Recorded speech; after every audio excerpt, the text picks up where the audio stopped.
This podcast is proud to be part of the TalkSport Fan Network. TalkSport. Powered by fans. Good evening. It's Monday night for a change, obviously, because we were playing in the final match of the season away at Anfield, Jurgen Klopp's last game in charge of Liverpool yesterday. So we're running this on Monday evening. So hopefully you can join us. We normally have a lot of regulars that join us on the Sunday. So if you're able to join us live, great.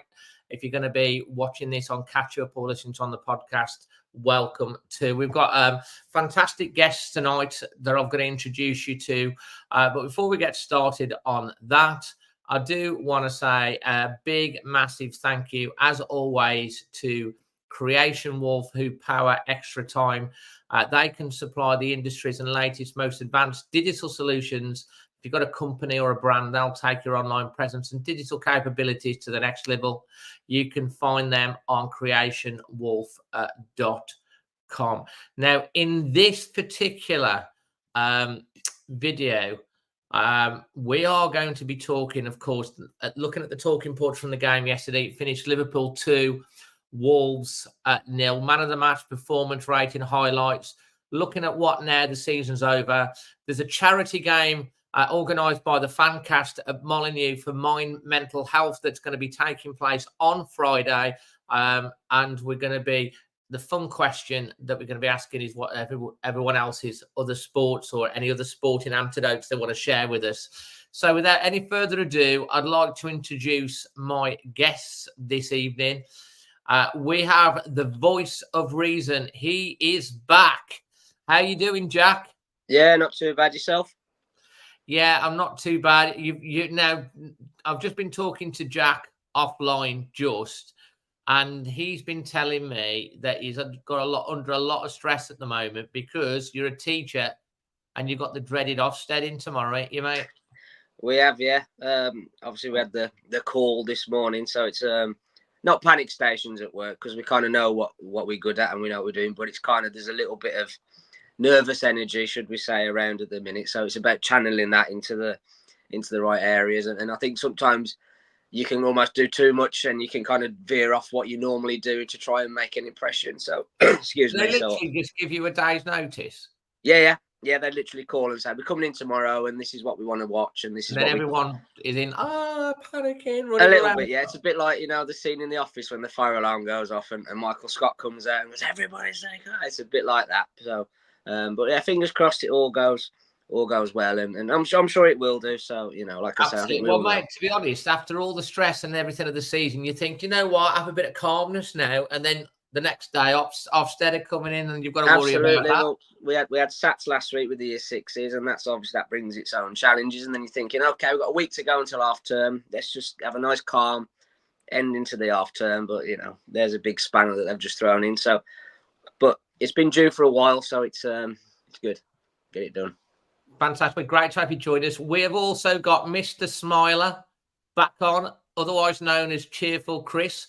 I see that your plant's still healthy in the background there, mate. It's not my plant, Dave, but unfortunately it's healthy, yes. Fantastic. And how are you after yesterday? Good? Glad the season's over?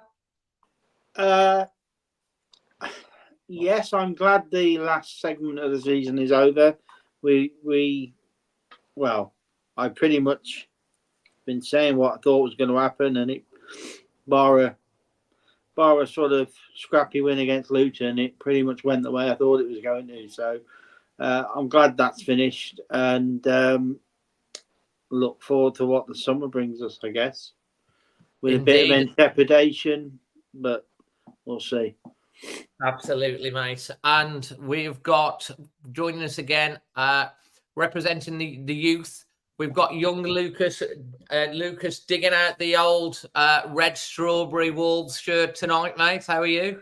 I'm good, thanks, Dave. You? Fantastic. And how was your weekend? It was good. My team got promoted to Division 2 now, so it was a good weekend. Is that your team that I came and watched you play in the cup final? Yeah. And you've got promoted as well? Yeah, I scored the goal to get us promoted, so it's all good. Hopefully you got a bit more of the game time because you were pretty useful when you come. You scored the winner, did you? Yeah, I started, came off with a bit of a knock, come back on, then scored. Absolutely, mate. Well, I'm so glad that you've had a great season, and of course you're part of the Always Wolves Academy. So we've got to wait another couple of years until we can get you in the team when you're 18. So that'd be fantastic. Finally, I'm absolutely delighted to be joined by a very good friend and also organizer of one of the Best Wolves podcasts as well. That's Dan from the Wolves Fancast. Thanks for joining us tonight, Dan. I much appreciate coming over onto here for a bit. Yeah, thanks for having me on, Dave. Nice to meet the rest of you.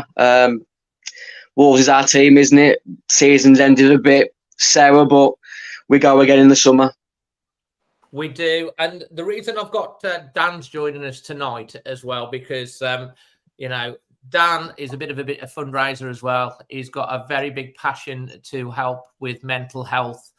And on Friday at Molineux, there's a charity game that's taking place, organised by Dan. I thought straight off, Dan, whilst we're getting it, and we will talk about it a little bit more later on in the show, if you could let everyone know about this. And I'll just put this up on the screen there. This is the Content Classico charity football game for Mind, isn't it? Organised on Friday. Yeah, that's it, Dave. This is the second year in a row that we've done the Content Classico. The third time we've actually done a charity game at Molineux, which you were involved in the first time as well. So it's a privilege, isn't it, to play at Molineux? We've all paid good money, which is all going towards the mental health charity Mind. If anything, if anyone can actually donate, the website is www.justgiving.com/page/Wolves Fancast CCC24. If you can't donate, just share the link. It's all about trying to raise as much money as possible, but as a minimum, just trying to raise a bit of awareness towards the condition and just try and reduce a bit of stigma towards it, because everyone suffers in their own ways, and we're all going to try and stick together where we can and try and push us all on in our day-to-day lives. Absolutely. Now, the website's up there. The link to this is actually in the description below this video. We will talk a little bit more about this later on in the show, but it is basically for an absolutely fantastic cause. I am taking part. Dan's asked me to take part. I'm on the opposing side on Upload United, along with a lot of other content creators from Liverpool, Arsenal, United, and loads more that are going to be there. And as I say, we're all coming together to support this event to hopefully raise awareness, which is very important, mental health and stuff like that, and also raise a little bit of funds to what is an important charity. And Dan, we'll talk a little bit more later on in the show about how Mind do help and what the money goes towards and stuff like that. So fantastic show tonight. Great guests. We're going to kick off, of course, with the game yesterday. It ended up Wolverhampton Wanderers 0, Liverpool 2. That wasn't the whole story, of course. Down to 10 men after 30 minutes. I think that's Wolves. Someone will probably tell me in the chat the statos amongst us, but I think that's the 10th sending off we've had in 2 years or something like that. Crazy. Semedo sent off. Probably was a red, but it was a bit. It wasn't probable. Maybe it was an orange, really, more than a red. Dan, Jack, let's go to you first, mate. Were you there yesterday? Yeah, we went up. Yeah, just obviously can tick the set off, isn't it? Really, we've not missed many this year, so yeah, nice to go up. And obviously, it was a nice occasion as well, wasn't it? I think. We sort of said in the build-up, we were a bit of a sideshow. We had very, very little coverage in the build-up. It was all about Klopp, etc., wasn't it? And so it felt a little bit like I don't like the term free hit, but it was kind of one of them where I think whatever we did, we weren't the story.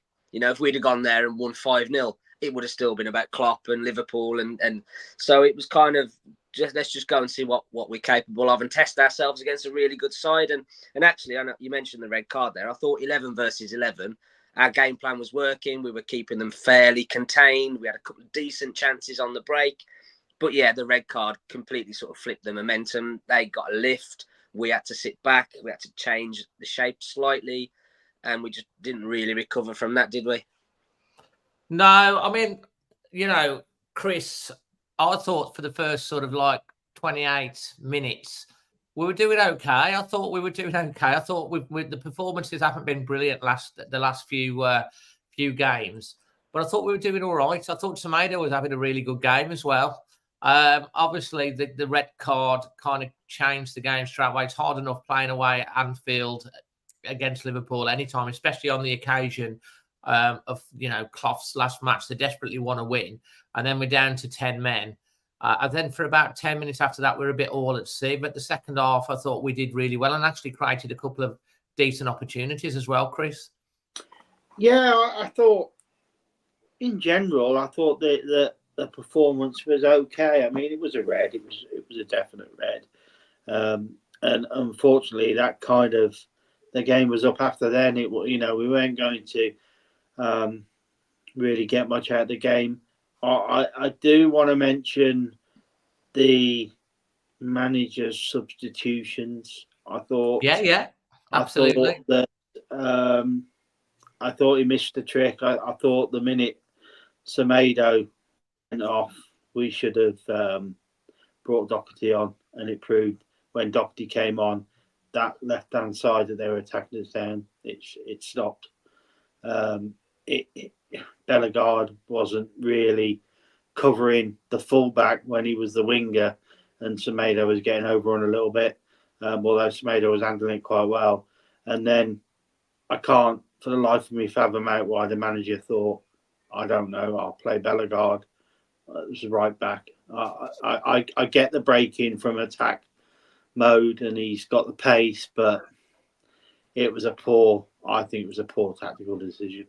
And it gave us a little bit of disarray for 10, 15 minutes, and they maximised that, and we never really were going to get back in the game, although we tried very hard afterwards. To be fair, Chris, I think that's a really, really good point you make, because we were talking about this, funnily enough, on the way back in the car about Bellegarde, who was doing all right up forward. And he tried a few runs and stuff like that. He was definitely up for it. But like, as you say, he's not a wing back, is he? And we did get exposed. We're going to come to you first, Lucas, and then Dan for his thoughts. Lucas, you've heard the points of, Jack and Chris. Good point on Bellegarde, do you think? Yeah, I agree with Chris. Gary should have known that the pace Liverpool have got on the left-hand side with Salah and the abilities he has got, it was silly to have that space open with Bellegarde playing as a wing-back. If she brought on Doherty and kept Bellegarde in the midfield, it would have been a completely different game, because Doherty, which he has been proven to do, is show the attacker out and get the ball up. And then what Liverpool were doing, they were just getting the ball, countering on that right-hand side, which we were weak on. So I think I agree with Chris 100% that Gary just made mistakes yesterday and obviously cost us. Yeah, good point. Any other things that you noticed from the game yesterday before we move on to Dan with his observations? I think Liverpool had something to play for. Wolves didn't really have that much to play for, even though we looked good for the first half an hour. After Nelson's red card, we just gave up. It was like, we have nothing to play for, so what's the point of showing up? Yeah, interesting. Dan, you've heard the shouts from Jack, Chris, and Lucas there. I'm sure you've got some points that you probably want to add there, and some observations of your own on the game yesterday. And you might also want to add some observations over the last few weeks and the whole season from your thoughts on how it's gone as well. No, I think I could take sort of. I'll agree and disagree with some of the comments. I think Jack and yourself, we contained Liverpool pretty well across the game. I thought the shot stats don't look very favourable on our terms. I think that's something like 36 shots in total Liverpool did. But a lot of them was from distance. I thought that first half an hour, like you mentioned, we were sort of not going toe to toe. I thought we were well in the game until Semedo gets sent off. Hwang missed a good chance, and I'm not sure whether that was at 0-0 or 1-0. I think it was 0-0. Yeah, that's Allison saved it for a corner.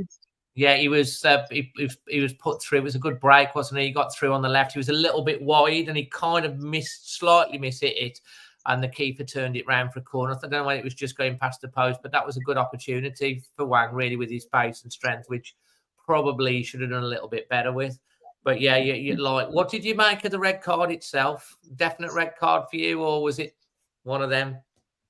I think we've all sort of accepted that it's a red card. I know that there'll be Wolves fans out there going, the referee's given a yellow card and how dare he be sent to the monitor to have it changed. But if that's against Wolves, I want a red card. It's that's the way you've got to perceive things for me. If the boot's on the other foot, how do you want the referee making that decision? And for me, it's a red card. I've seen the problem still is the consistency with refereeing, because there's been challenges that have been possibly worse than that this season that haven't had red cards. But for me, like I just said, if that's against a Wolves player, it's a red card for me. And then there's another situation where I think Virgil van Dijk bundles Cunha over in the box. Is that when he goes on his long run? Yeah. And, I mean, he literally runs the length of the pitch into the thing, and then he's bundled. I think that's Gary O'Neill kind of referenced that he felt that we potentially should have had a penalty. Same situation. If that's Kilman on Salah, it's a penalty. Yeah. I don't even think that got even checked by VAR, because it just didn't seem to. It was a great run. We know that Matthias Cunha can sort of make those runs as well. And it was a really, really good run with the ball, something that we've seen. In fact, he did very similar to the first game of the season against United. He did a lot of that. And he run us up the pitch. And obviously, it's not given, it's waved away. If it's the other end, like what you're saying, the Liverpool fans are screaming for a penalty, and potentially the referee probably caves in and gives it. But because it being Wolves, he sort of like waves it away, and we go again, don't we? Unfortunately, it's like you say, the consistency is the thing really. Because the Semedo probably was a red card. He wasn't massively out of control, like you see some that are lunging in and really catch him his legs out, but he does catch him full leg on the ankle. So when it goes to review, it's always going to be given, isn't it? The referee initially didn't give the yellow, did he? Gave a yellow.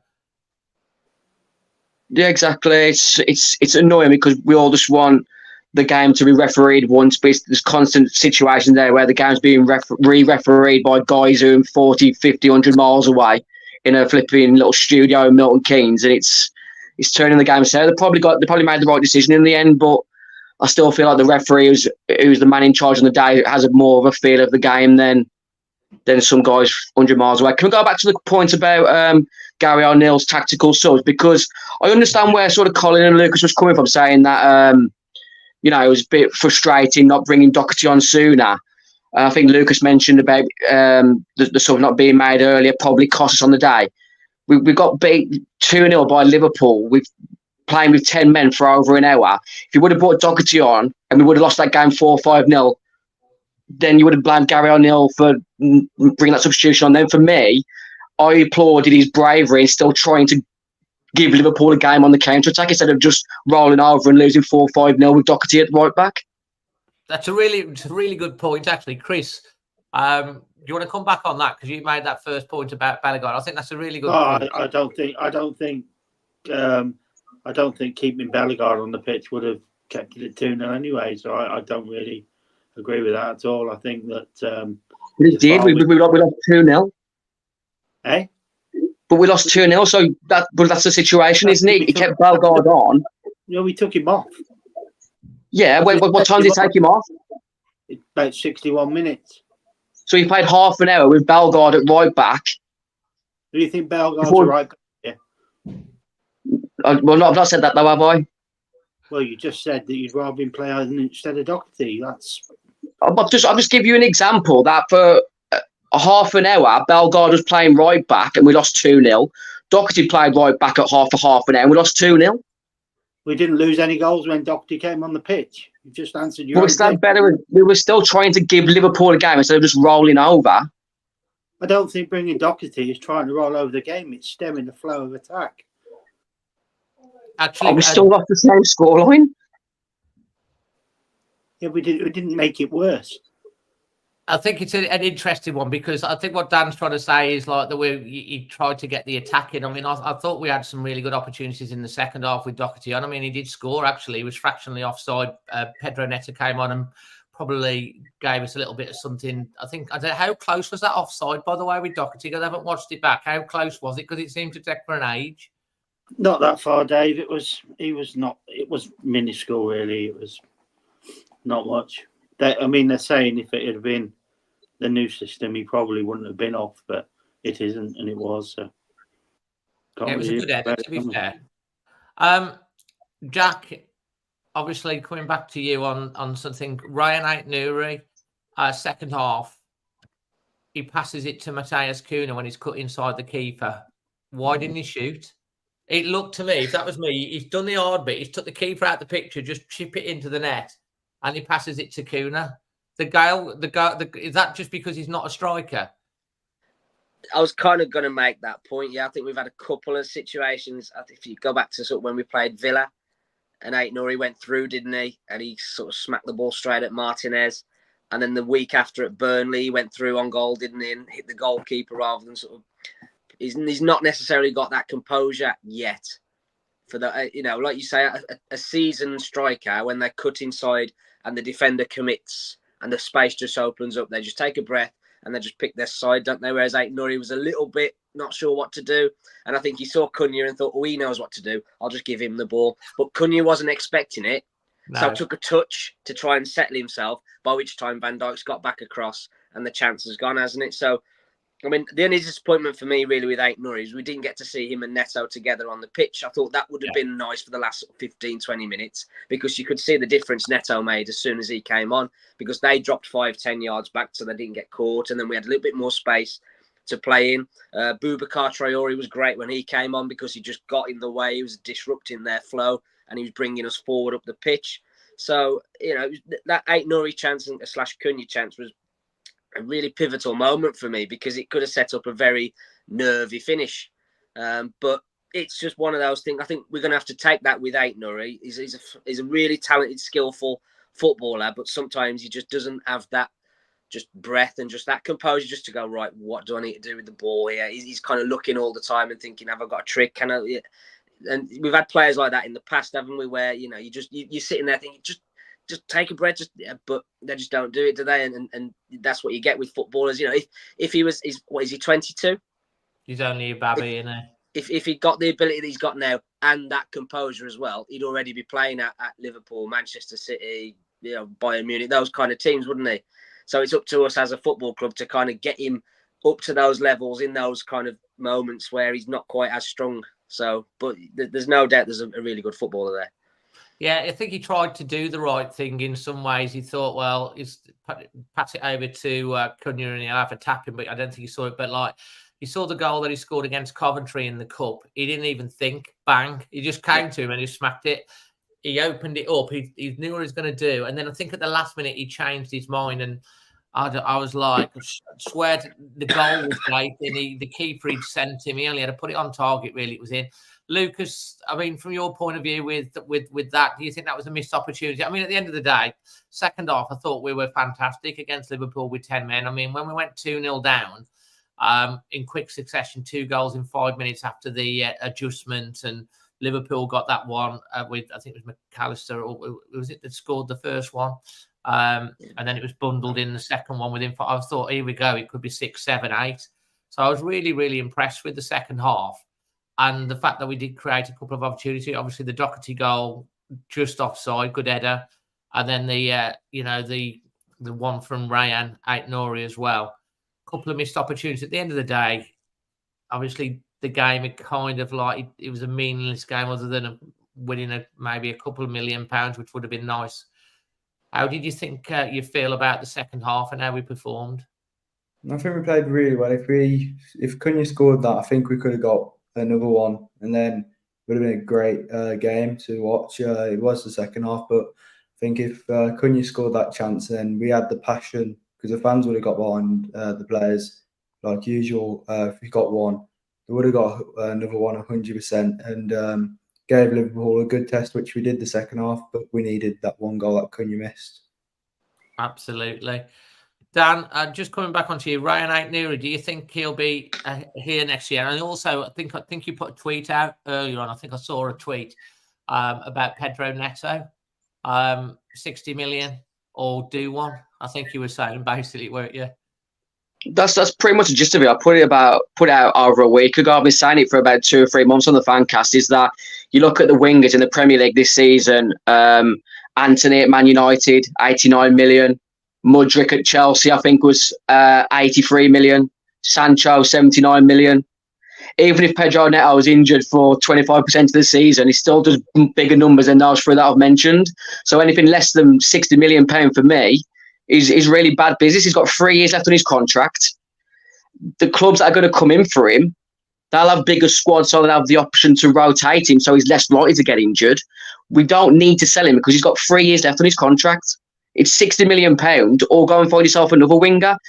For me, I don't want him to leave, but he's the one player who I think should and could get the most money for out of the players that you mentioned, Neto, Aitnouri, João Gomez. Those are going to be the three that for me are most likely to be taken. I think Cunha might have gone for big money this summer if he hadn't got injured, the form that he was in until he got injured. Yeah. And Kilman's another one that potentially is an English centre back. So you could, gets to people have been in, Lincoln United and places like that. You know, Jack, Dan was talking there and you were nodding away about what he was saying. Do you want to just add a little bit to that? No, I agree. I think, going back to kind of the start of this season, we were in a position where we needed to sell players to comply with financial fair play or profit and sustainability, whatever its kind of guise is. Whereas this summer, our budget will be dictated by the money that comes in, but we're in control of that. We're not having to sell the crown jewels, if you like last year with Neves and Nunes. If no one makes a bid for Neto that we think is acceptable, he doesn't go. The same with Aitnouri, the same with Gomez, Kilman, Sarr, whoever it is that teams want. If they don't make the asking price, we don't sell them. Because we don't want to be seen as a soft touch by the other clubs, because then they'll be coming in for all the players because they know Wolves will let you, they'll accept 5 million under the asking price if you ask them nicely. You don't want to be seen as a club that does that. And equally, players are coming in like Neto, like Gomez, and they want to, improve and build to these bigger clubs, don't they? So actually, we want to be saying to these, we value you so highly. If a big club comes in with a big offer, we'll let you go, but it's got to be on our terms. And so I think it's an important summer for us to kind of re-establish ourselves as a really good club that do things the right way. Yeah, absolutely. Your good feeling, do you think Neto will be here come the end of the transfer window? All four of you? Yes or no? I don't think he'll be here now. I think we'll get someone that will match the 60, 65 million that we want. Chris, you're saying no. Do you think I think he's I agree with Dan. We need to get as much as we can for him and all those players he's mentioned. I think he's one behind Cole Palmer in his assist and goal contributions this year, and he's played, substantially less more. So it's got to be that sort of money. But I got a sneaking feeling that he'll be on his way, and I don't think that'll be the end of it this summer. Lucas, any thoughts or insight? Because sometimes I know you have a bit. I think I haven't heard nothing, but I think a big club that's going to come into him, they're going to look at his injury record and they're going to probably have better facilities that can treat his hamstring problems. Maybe could have something in the training ground that helps the hamstrings get stronger. I don't know, but I think he will be gone and the big clubs will help him. Yeah, Dan, obviously, is there any other players that you think, will be sort of gone in the summer? And are there any players that, from your point of view, you'd love us to bring in that you've sort of it was you, any sort of suggestions on players that you'd like to bring in? I mean, what is your thoughts on Che Adams, for example, on a free? I think Che Adams is probably a sensible bit of recruitment. I feel like the market that we're probably in for incomings this summer isn't as sort of as vast as the fan base like to think. We're not going to have a war chest to spend whatever outgoings fees we bring in. So yeah, I think Trey Adams is probably a sensible move. A striker like that in January might have got us over the line against Coventry in that game. It's frustrating, really, but I think it's just up to Matt Hobbs to earn his money this summer. Jeff Shee's like sort of come out and said that we're comfortable with money now. We don't need to sell massively. We're quite comfortable. So yeah, it's up to Matt Hobbs and Gary O'Neill to get their heads together and build a profile list of players that I think Gary mentioned it yesterday. Players that want to play for the club. I don't need marquee 30, 40 million pound signings. I want players who want to run through walls for Gary. Similar to Mick McCarthy when we got promoted in the Championship, young and hungry players. Tommy Dawes coming for cheap money. I think he's another good addition to the squad. If you look at sort of Craig Dawson and Mario Lamina, both under £10 million and part of our main spine of the squad. So as long as we can add to that, bring in a couple of young players to make the squad better on match day, I don't see it being a bad summer, because I feel like the thing that's really letting the club down at the moment is the players that are coming through the academy. They're just not anywhere near Premier League level for me. Yeah, the only one that's really shown anything for me is that Chihuahua. When he's been involved, I think he's probably the only one. Fraser's looked a little bit lost, hasn't he, when he's come on, unfortunately, Fraser, as much as he's tried. Yeah, they've been thrown under the bus, haven't they? Fraser and Chihuahua, mate. Chihuahua did okay in that game at home to Arsenal, but he's sort of similar to me that first couple of years when Gibbs White was playing for us in the Championship. He needs a loan out for me. Chihuahua does next season to try and build up a bit of physical resilience to his game time, and then obviously just learn his craft playing week in, week out before trying to make a move for the first team the summer after in the pre-season. Absolutely. Jack, so we're going to go on to man of the match now, performance rating and your moment of the day. What are the three for you? I think performance rating, I kind of went with a 6 because I thought we were okay. We were competitive, but again, there was moments where we just weren't quite sharp. I mean, there were a few times where they put the ball in the box and our clearances were so lazy and so half-hearted, and I just thought, just put your foot through it. And then equally, we had a couple of really good opportunities to attack, and we just chose the wrong option, which we've just discussed. So it was a decent performance, but probably no more, to be honest. And I think, going on to my man of the match, I thought it was Jose Sarr, because I thought he made some very good saves and probably did keep the score down to 2-0. They had a couple of very good opportunities. I think they had the crossbar, didn't they, from pretty much 3 yards out. And I don't think he quite went over the line, did it? It was just no. So I'm sure if Liverpool have their version of this, they'll be sat there thinking, we could have had 3 or 4 or 5 in that game with the chances we had. So sometimes we have to kind of think about it a little bit like that. We're saying we were competitive and we did well, but Liverpool will probably be saying, we left a couple of goals out there. Part of that was Sarr, wasn't it, making some very good saves. Highlight of the day, I'm going to kind of take it away from Wolves a little bit and kind of talk about the atmosphere at Anfield, because we've been there quite a few times recently, and the atmosphere is never as good as the media like you to believe. But I thought yesterday it was. I thought that they were really, really good. Their fans got behind their team, made it very noisy, which is kind of what you kind of expect from Anfield, but you don't always get. So, I thought the atmosphere yesterday was really good. And it was nice for us as almost like the outsiders, gate crashing the party a little bit, wasn't it, to kind of to be there and witness that. So, yeah. Absolutely. Well said, mate. Well said. Yeah, it was a good atmosphere at Anfield yesterday. It was a beautiful sunny day. The sound carries more always on a sunny day. Obviously it was an emotional for if you're a Liverpool fan with Klopp and everything, and they were well up for it, singing and stuff to give him a good send off. So generally it was a good atmosphere. I thought the Wolves fans, as always, sang their hearts out and played a good role. And there's a lot of Wolves fans that stayed back at the end as well to pay their respects and sat and watched what was going on as well. So that was quite nice. And there's quite a few Liverpool fans that have actually reached out and said how great it was that the Wolves fans, how respectful they were for the occasion, and that they appreciated that quite a few stayed back to watch and were very respectful whilst it was going on. And I thought that was quite nice from them as well. Chris, man of the match performance rating, moment of the day, or what made you smile? Nothing makes you smile, Dave. You know that. I call you cheerful, Chris, right? I think everything Jack said. Yeah, I'm in the same place. I think Sarr showed what we missed against Crystal Palace straight away. You know, he's had a bit of bad stick sometimes this season, Sarr, and people have clamoured for Bentley to come in, and I wasn't quite sure what that was about. But you know, he saved us.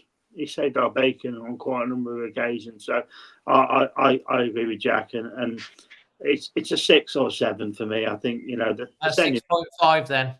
Yeah, or 6.6 if you like. Okay. I think you know, the sending off did the game really, didn't it, for us? But I can't really argue with the efforts they put in yesterday. I thought it was a good battling performance. Which is good to see. And I'm not into the romantics of Klopp leaving. I'm not into all that. So that wasn't my highlight of the day. My highlight of the day was seeing Matheus Nunes celebrate winning the Premier League dressed in a training bib. The only thing really he stood there to win that title is get splinters in his bum and break his finger, to be fair. When there he is posing with the thing. I don't know how many minutes he's played, or if he even quite, but yeah, anyway, less said about him. Lucas, to you, same questions. I have to agree with Jack and Chris. I think it was a 6. We're just missing something at the back, which is Dawson.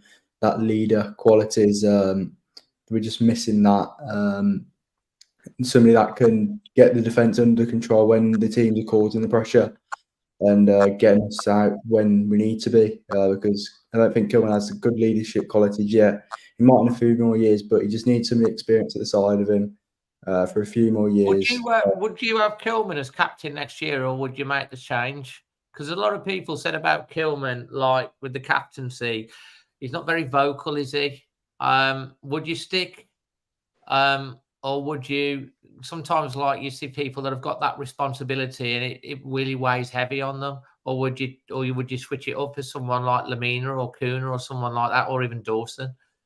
Yeah, I would try a switch up next season. I'd probably try Jose or Lamina, as you said, because with Jose, you can see the whole pitch as well. And Lamina's vocal, as you can see, he's always shouting, demanding stuff. So I'd try one of them two as captain, 100%. Okay. And what was your moment of the day? And don't forget, it could be anything. It could be just having a bag of chips. I think just hearing the final whistle for both games, my game and the Wolves game, because now the season's finished, we can have a nice rest and come back in the summer and be stronger. Nice one. Dan, over to you. First of all, before we start, what's your thoughts on Kilman as captain? He's a young man, and we know he's very proud of being captain, and it's been something that's been talked about a lot. Do you think it weighs heavy on him, or would you think he'll grow into the role, or is something you think it might potentially make a change for next season as captain on the pitch? What's your thoughts on Kilman? I personally think the only way Kilman isn't captain for the first game of next season if he's sold, and I wouldn't be against him being sold this summer. I feel like another player could bring in good money. I don't really think the captaincy is as big a talking point as the time it gets given on all of our channels, to be honest. I feel like if your team hasn't got four to five leaders in its starting line most weeks, you struggle across the season. So I think sort of Lamina or maybe even Matheus Cunha would be my captain next season if Kilman was to go. I think Cunha leads from the front. I feel like he's got that much enthusiasm.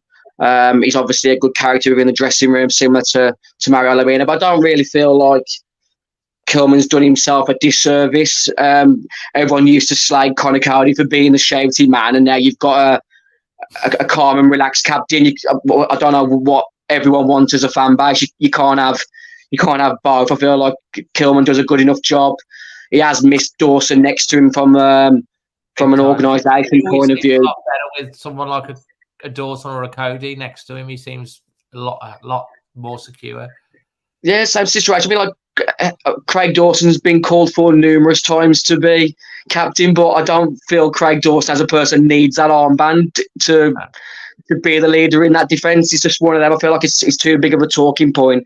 And if you haven't got 4 or 5 leaders, you won't do anything across a 38-game season. It's a really good answer. Really good answer. Okay, so your man of the match, performance rated and moment of the day for you. And so when moment of the day, it could just be having a beer or a curry, mate. It doesn't have to be the football. I feel like the performance is probably like a 7 out of 10. I thought we did ourselves an all right bit of justice playing with 10 men for over an hour.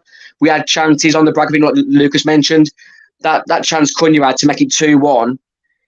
They might have got a little bit nervy if that had gone in. And then, you played for over an hour with 10 men and you've come away from Anfield with a 2-1 loss, or you might have even nicked something in the end. It would have been a really good performance. Jose Sarr was probably man of the match, but to sort of cry Roy Keane, that's his job. He's supposed to save shots. That's his job. But I don't feel like he can't not give Jose man of the match. I don't feel like he made any proper worldy saves, and they were all decent arm length stretch saves. There wasn't really like clawing ones off the line and then saving the rebound and then getting another. He did his job really well yesterday. So I feel it'd be harsh to not give him the man of the match award for yesterday. Moment of the day was the rumour that the Everton fans spread around the Emirates that West Ham had equalised. Is that what they did? Yeah. Oh, that's proper top bad. I was in a serious minority that would rather Liverpool won the title over Arsenal. And I've still got so much bitterness towards Arsenal since that Bruno Lage season where we were pushing for the Champions League and we lost to Arsenal twice in a month. I'm still sore about that, so I really didn't want to see Arsenal in the league. Man City are still the best of all evils for me. I don't know enough Man City fans to get annoyed with jealousy that they've won the league, so anyone but Arsenal it was for me. Anyone but Arsenal, fair play. Right then, moving on from that, obviously, we're going to just now look at... I'll just put it back up on the screen. So we've got well over 300 of you watching live. If you do want to get involved in the chat, just make sure you hit that subscribe button and you can get your comments on there. What now then? What now for you then, Dan? Now the season's done. Big match at Molineux on Friday. We go again. We do have a big match on Friday. We're going to go and talk a little bit more about that from the Wolves' perspective, though. Dan, what's the minimum you expect during the summer for you?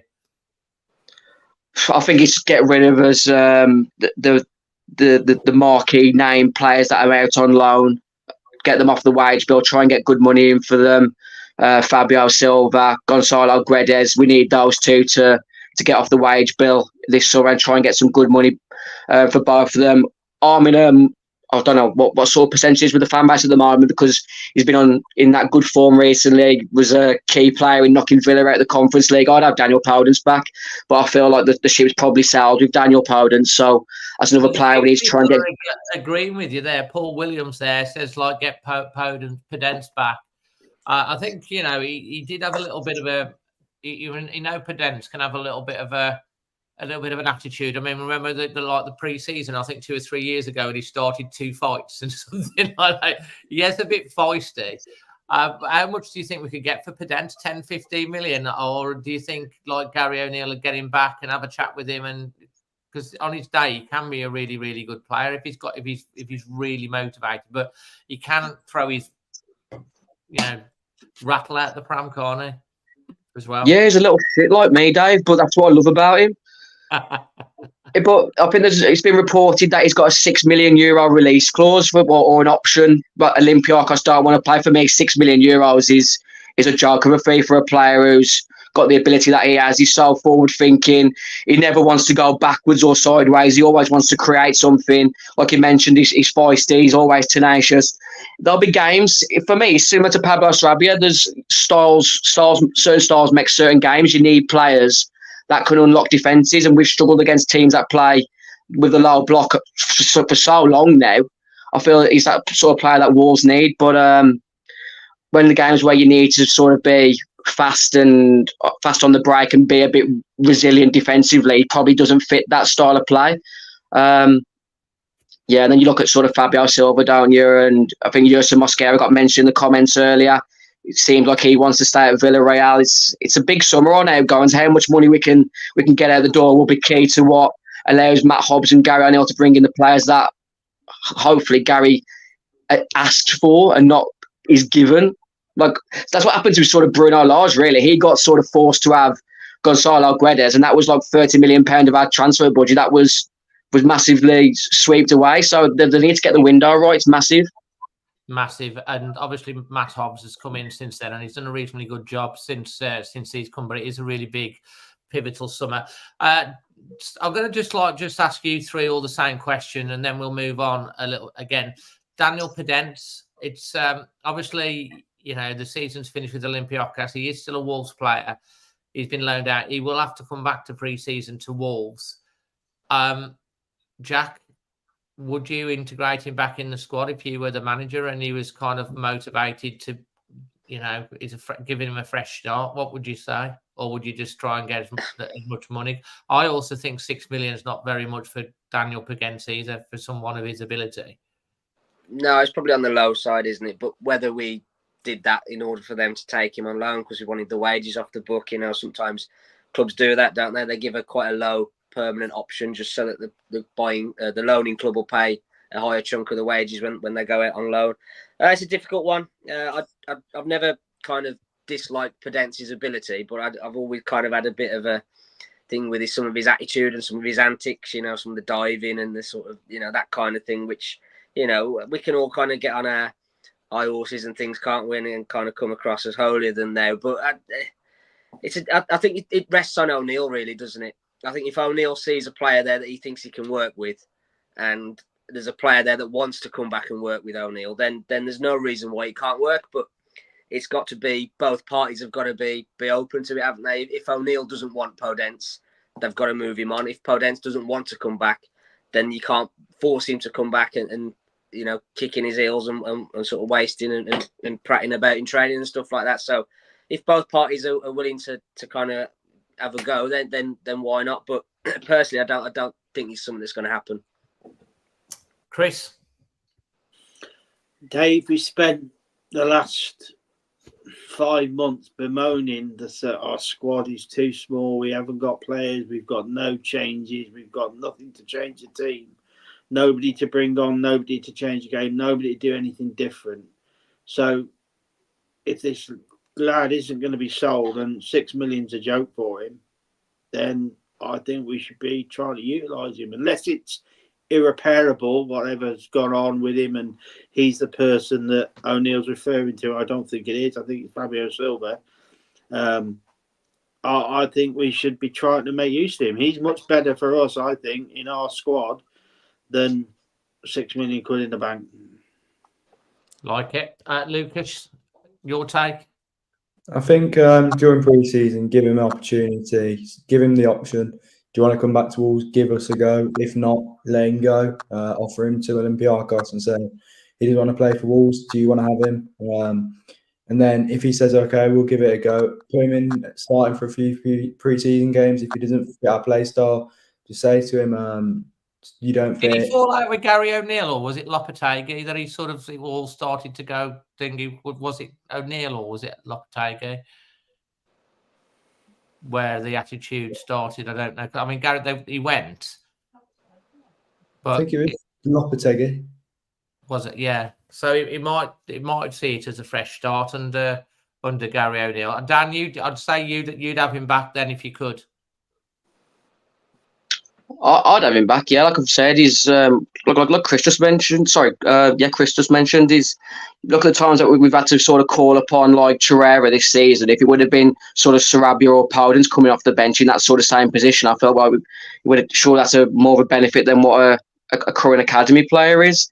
I agree. There is sort of attitude problems that he's got. I feel like he's similar to me. He's got short man syndrome. He thinks he's better than he is. He is trouble. But you look past seasons, he scored some really important goals for Wolves. His creation stats are pretty impressive. And, you're looking at Daniel Powers that's played in some really lacking attacking style over the last 2-3 years, even under sort of Nuno. We weren't sort of going full throttle attack at times, were we? So he was still getting decent numbers for those sides then. So what can he do under Gary O'Neill? And touching on the comment that Jack made about his attitude and diving, that narrative that he dives a lot is so skewed, because if you're a guy who's 5'3" and you're getting touched by a guy who's like 3 or 4 stone heavier, you going down, trust me, I know this. But the other thing as well, Dave, is as much as people say, oh, his attitude and he's a little, shit and does this and that, if he's on our side and he's winding the other players up, bit like Mo for Brighton. Well, more pay for Brighton. David Speedy showing me age a little bit. These little get under your skin. If he's on our side, getting under the opposition, well, that's working as well. So I've never really been anti-Pedence. I just don't understand what happened with him. And if like I say, if it's repairable, then I think that's what we should do. Fantastic. Guys, if you've got any questions before we finish, just bang them in the chat. We're going to be asking everyone in a second for a sports anecdote, their favourite other sports, or any little stories and stuff that they got from other sports or from football. I know Chris has got one. But we're going to go back to Dan now to talk about the charity event, the Content Classico 2024, which is raising money for Mind Charity. I'm just going to delve a little bit more into this, Dan, if you wouldn't mind, to tell people a little bit what this is all about again, how you came to partner with Mind, and how the money can go to help if anyone can donate. And the link is in the description on this video, and it will be on the podcast as well if you're listening to it on the podcast. Yeah, like I mentioned earlier, this is like the third charity game that we've done at Molineux. Mine's always been the charity that we've worked alongside. We feel mental health is a thing that's hit so many people. I've had my issues with it. I know loads of people who've suffered with the mental health issues, and typical standard blokes on where we do a lot of bottling of things up. We don't talk enough. We could talk about football for 24/7, but talking about our day-to-day lives, our issues, whether it's work-related stress, financial stress, love life, sexuality, whatever it is, we all suffer with our own issues, but we don't talk enough. And just talking to your mates, checking in on your mates on a day-to-day basis doesn't cost you anything. It's just giving that bit of energy, that bit of positive energy to the community that you reside in. It's massively important. We've got a couple of mental health episodes where we've worked alongside the Wolves Foundation on our Wolves Fancast podcast platform, where we talk about just strategies to help you get through day-to-day basis. And Mine's a big charity for us, so yeah, we're fundraising for them again, and you can find their website. I think it is at www.mind.org.uk, and you can see some of the stuff they do there in regards to sort of workshops and just step-by-step guide to try and get you through your day-to-day basis. As I said, you've got to keep talking to each other and checking in on your mates, because like I say, it costs nothing to check in on your mates. Absolutely, mate. And, it's a really, really good thing that you're doing in organising this. I've put the link is on the screen there. It's if you listen to it on the podcast, just on audio, it's justgiving.com/page/Wolves Fancast CCC24. The link is in the description below. If you can afford to drop a couple of quid, a £5 or a £10 or whatever you can afford, that all goes towards a really, really great cause. We've all, at some point in our lives, we all have traumas that happen in our life. I know from my point of view, I lost my mom just before the start of the season this year, and it's really, really affected me very bad emotionally. And my dad, seeing my dad upset and crying and stuff like that. We all have things that happen in our lives that causes trauma. And you never know when you're going to need a little bit of help. So if you can chip in, and as I say, we are playing on the football. We've all paid to be able to play, and obviously making our own donations in terms of like that money going towards the charity, but it needs other people to chip in onto that link as well if you can. And I will be pushing this throughout the rest of the week and doing a bit of social on it as well, and doing something post to highlight this. So please get involved. One final thing on that from you, Dan. There's only so many people that come and watch, can't they? I think it's all the tickets been sold for people to go and watch now. There's still plenty of tickets left. If you drop us a DM at Wolves Fancast on any of the social media, we'll try and fit you in. We're asking for sort of £5 donations for you to come and watch. Wolves have capped us to 100 spectators due to health and safety, so there isn't a massive amount left. But it's anything that people can do. Any sort of donations massively appreciated. Everyone's suffering with the cost of living crisis. Even if you can just share the link that Dave just posted on the screen as a minimum, it would massively help, because we need to try and just spread as much awareness as we can. And like I said, it's going to be a good day. We all want to win, but it's all about the charity at the end of the day, raising good money for the cause. But if you can just spread the link as a minimum, that would be all I can ask for on tonight's episode. Absolutely, and thanks ever so much for coming on to talk about. I'll just put it back on the link there for you guys. And I say, just to remind you, if you do want to quickly find it in the description, I know there's over 300 of you watching live now, but there'll be like a couple of thousand more that watch this back, and there'll be another couple of thousand I'll listen to it on the audio. The link is in the description of the video or of the podcast, and the podcast will go out tomorrow morning. Right then, just to finish off with a little bit of fun. We'll start with you first, Jack. Either favourite other sport or a football anecdote. Anecdote. Anecdote is a different thing altogether. Anecdote that you want to share. Our favourite other sport is probably cricket, and it's quite handy because just as the football season finishes, the cricket season's just getting up and running. So obviously lots going on in the cricket world at the minute. Obviously the England team are doing okay. The 2020 World Cup's coming up in the USA and West Indies in the next sort of 2-3 weeks. So hopefully we are the holders. So hopefully we can do well there.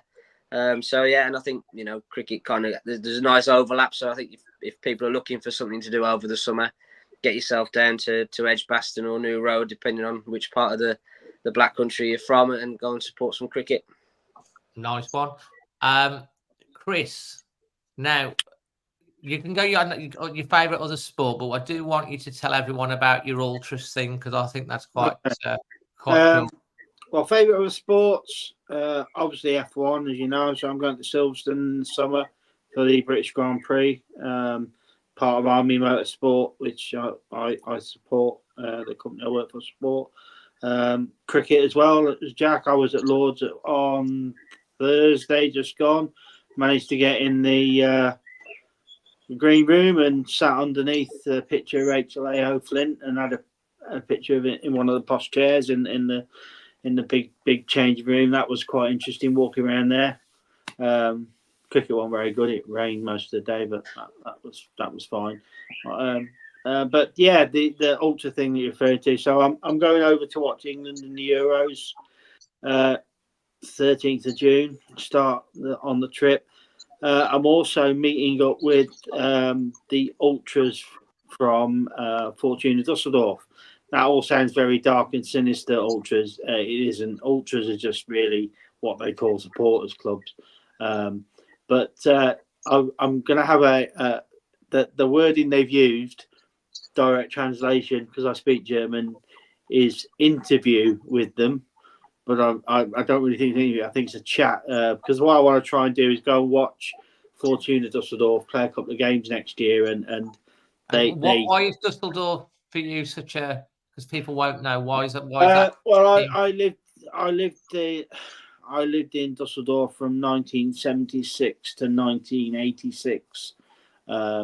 Played for various Stadt and affiliated teams as a youth, and so they're my team. I didn't follow the big boys, the Bayerns or the Hamburgs at that time.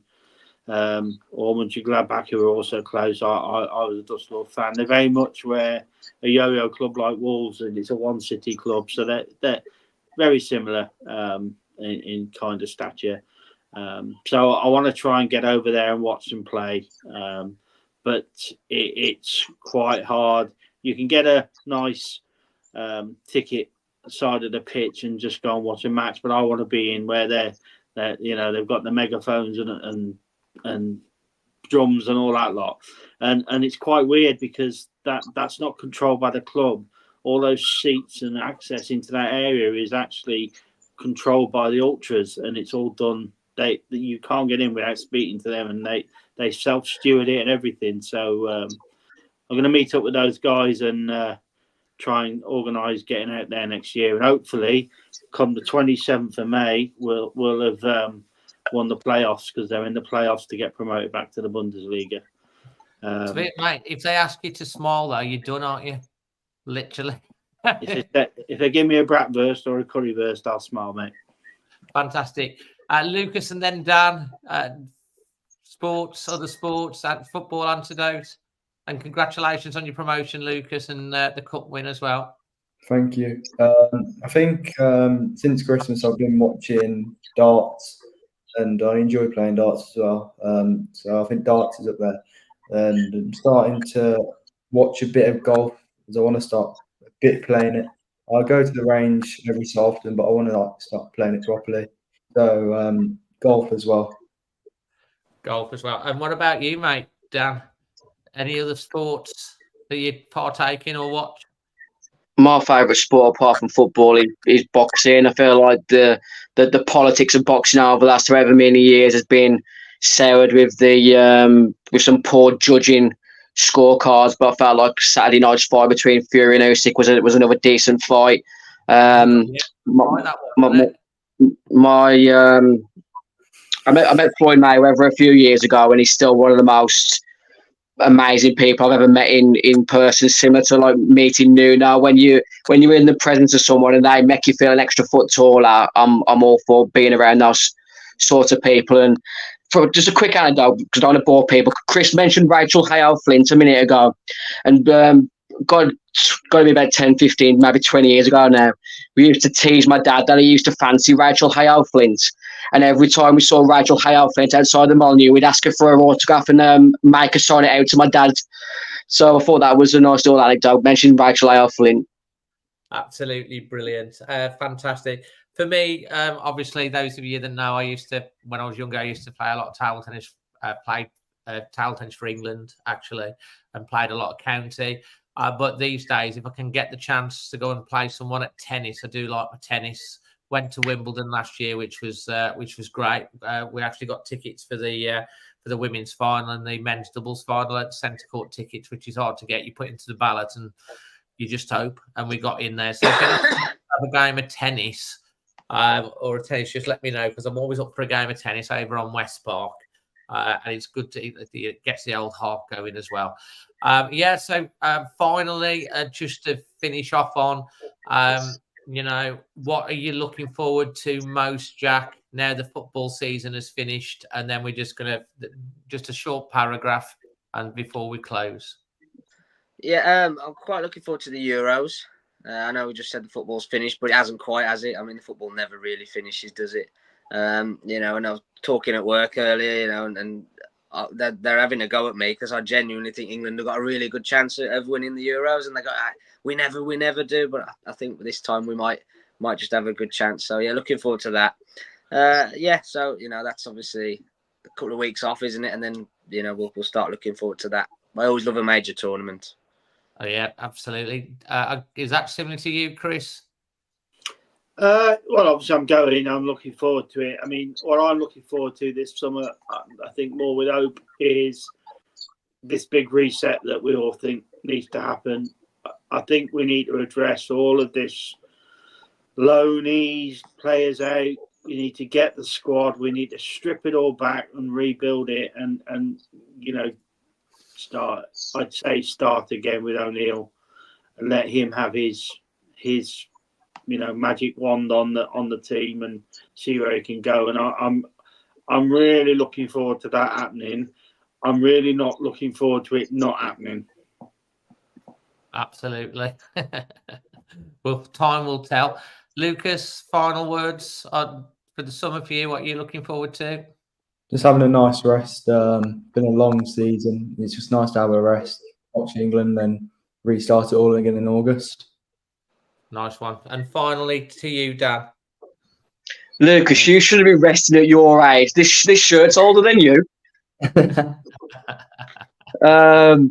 I'm looking forward to that charity match on Friday, Jay. That's its big thing. I've got a wedding in a few weeks in Tuscany for my friend TJ and Cheska. They're big fans of yours, Dave. So that'll be good to go to in Tuscany in a few weeks. And yeah, I'm not really looking forward to the Euros, Jack. I'm fed up of being let down by Wolves. I don't need another team on top.